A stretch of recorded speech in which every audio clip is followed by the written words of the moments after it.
నేపాల్లో జరిగినటువంటి అల్లర్ల కారణంగా అక్కడ పూర్తిగా రాజకీయ సంక్షోభం వచ్చింది. ప్రధాని రాజీనామా చేశాడు. 6 మంది మంత్రులు రాజీనామా చేయాల్సి వచ్చింది. అయితే నెక్స్ట్ ప్రధాని ఎవరు? అనేక మంది పేర్లు వినిపించాయి. ముఖ్యంగా బాలేంద్ర షా, తర్వాత సుశీల్ కర్కి గారి పేరు, అలాగే కుల్మన్ ఘోషింగ్. ఈ కుల్మన్ ఘోషింగ్ వీళ్ళ అందరూ చివరికి కుల్మన్ ఘోషింగే ప్రధాని అయ్యే అవకాశాలు కనిపిస్తున్నాయి. 80% యువత ఆయనకే ఓట్లు వేశారు. దానికి రామచంద్ర పాడేల్ అంటే అధ్యక్షుడు, ఆయన కూడా ఆమోదం తెలిపాడు అన్నారు. చివరికి ఇప్పుడేమొచ్చేసి జన్జెడ్ యువత అంతా కూడా సుశీల కర్కి గారిని ఎంపిక చేయడం జరిగింది.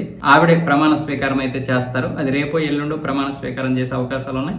ఇప్పుడు దీన్ని రామచంద్ర పాడేల్ ప్రెసిడెంట్ ఎవరైతే ఉన్నారో ఆయన ఆమోదించారు. మొత్తం రాజకీయాలన్నీ కూడా నేపాల్లో చుట్టూ తిరుగుతా ఉన్నాయి. చివరికి ఇప్పుడు సుశీల కర్కి గారి దగ్గరికి అయితే వచ్చి ఆగింది. ఆమె ఇప్పుడు తాత్కాలిక ప్రధానమంత్రిగా ప్రమాణ స్వీకారం చేసే అవకాశాలు ఉన్నాయి. తర్వాత ఎన్నికల్లో మిగతా రాజకీయం అంతా నడుపుతారు. ప్రస్తుతానికైతే జడ్జన్ ఏం చెప్తుందో అదే చేయాలి. ఆ విధంగా ఇప్పుడు అవినీతిని పూర్తిగా నిర్మూలించి ఈ వారసత్వ రాజకీయాలకి దూరం జరగాలి. ఇకపోతే దేశాన్ని హిందూ దేశంగా ప్రకటించాలి. రాజ్యాంగాన్ని పూర్తిగా మార్చేసి ప్రక్షాళన చేయాలి. మళ్ళీ కొత్తగా రాజ్యాంగాన్ని నిర్మించాలనేది ఇప్పుడు యువత డిమాండ్. ఈవిడ పాలన కొనసాగించిన తర్వాత మిగతాదంతా కూడా తర్వాత ఇవన్నీ ఏర్పాట్లు జరిగే అవకాశాలు ఉంటాయి.